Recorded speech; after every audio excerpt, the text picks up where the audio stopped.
Hi everyone, thanks for joining me for today's video. My name is David. This channel is Damar's Coaching, and this is another video about toxic behaviors. Temper tantrums. Yeah, adults can have them too. They're not exclusive to little children.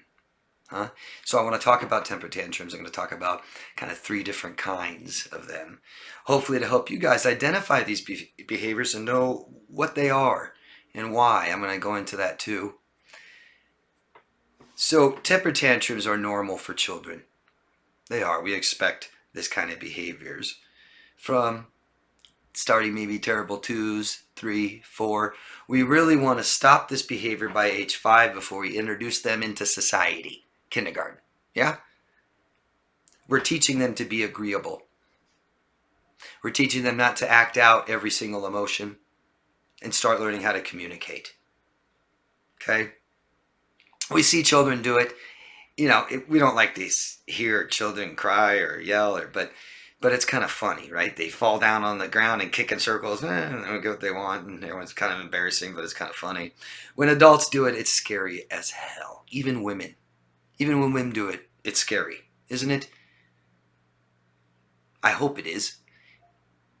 If you're conditioned to this type of behavior, you're in a lot of danger and you aren't aware of it. If we don't stop this behavior by 7 or 8 in children, it may never stop. Okay? People that do this or have a pattern of doing this their whole life, it started then. Okay? Mom and dad, future mom and dad, stop this behavior by 5. Teach them to be agreeable. Talk to them. This is the beginning of, and I can only say violins.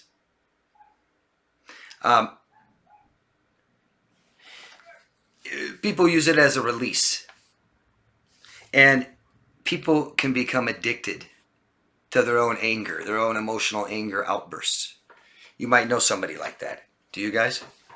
So here's the 3 major, I would label temper tantrums as for adults. And the first one is the silent treatment, passive aggressiveness, the covert narcissist. Yeah? Now, I'm not getting into that yet, or patterns of this stuff or anything. Just telling you, talking about temper tantrums. Maybe even someone that's only done it once or twice in their life. But it's a passive aggressive thing, isn't it? You're super angry and now you're in silence. It's the silent treatment. I won't talk to you. You may stomp around, pacing.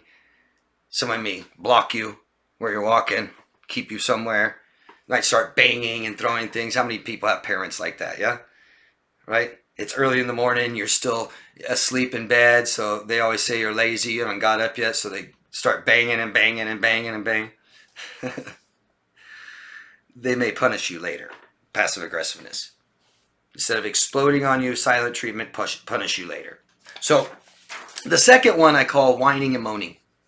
Bitching, complaining.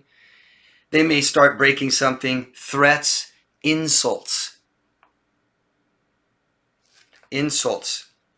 And this will be like agitated. Okay? Number 3, the tirade, the meltdown. And that's where the real violins starts, huh? Yelling, screaming, hitting, banging, throwing things, threats. We always take threats serious. Always. So, most of my videos are about people with personality disorders. Cluster B. Narcissist, borderline, histrionic, sociopath, psychopath. This is what we're talking about. A pattern of this behavior really gives you some insight. Okay? I'll get in that in a second. But stress. People with personality disorders tend to not deal with stress very well. These bad behaviors that begin in relationships that tend to wait a little while to surface is due to stress. They can't handle a relationship with you. Anger, frustration, not getting their way, shame and guilt. Shame and guilt. The narcissist, borderline, some of this carry tons of shame and guilt, and that's what a lot of this behavior comes from. Or calling them out, as an example. Calling them out, calling the narcissist out on their toxic bad behaviors. No, this is a lie. This isn't true. You're lying. Oh, when you do this to me, that means that you are doing this and this is wrong. And no, you actually didn't do this right. You failed. You're a narcissist, right? It could be used as a form of manipulation. Seen it firsthand, done to me. Had a girlfriend that would do these temper tantrums, and the first one started, and she must have got her way. She must have got what she wanted, because then she started faking them, even. I could tell. Oh, God, I'm losing it now again. Oh, God. Just walks over and breaks something, but she's not really into it, and then takes off and goes and does whatever she planned on doing, believing that she can get away with that way. Remember, I lost it. And she'll say, "Oh, we broke up." How many of you guys have toxic people that do that? "Oh, we broke up," and you're like, "No, we didn't. Yeah, we got in a fight."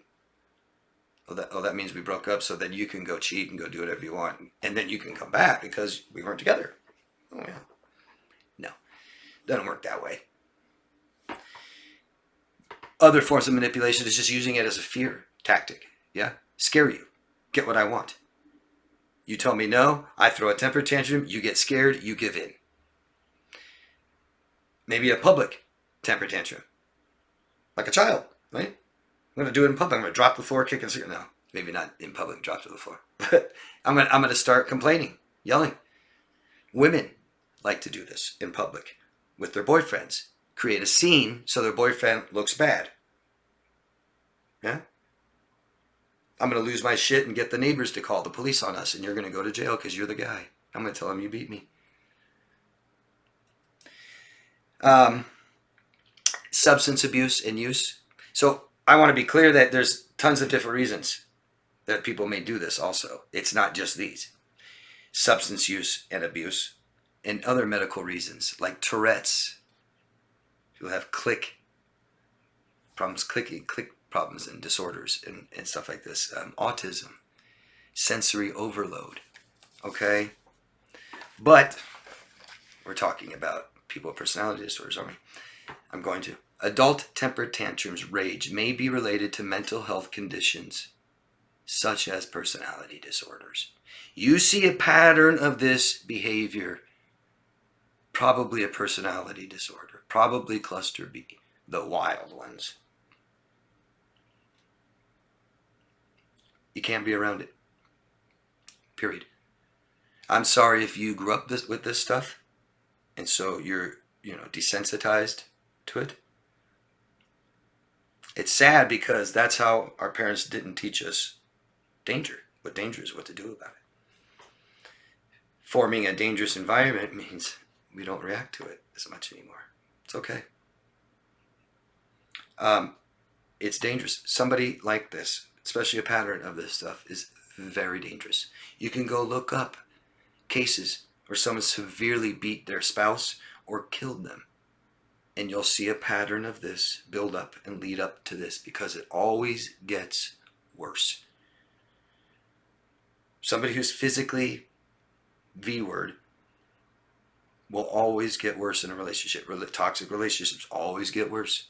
If it's physical violence, it's going to get worse.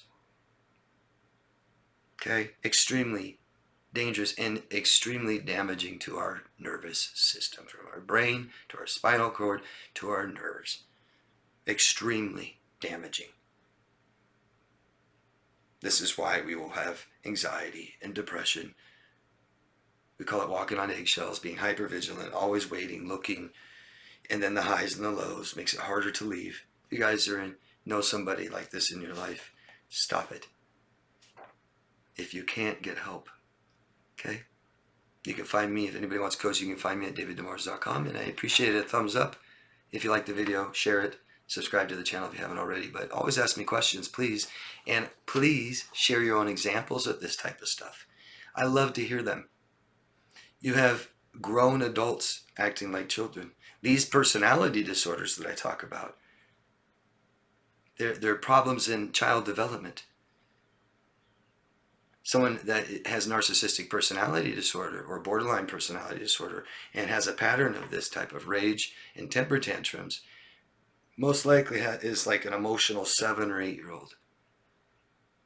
Okay? Thanks, guys. Ask questions. leave your own experiences. I appreciate you. Love yourself first. Bye.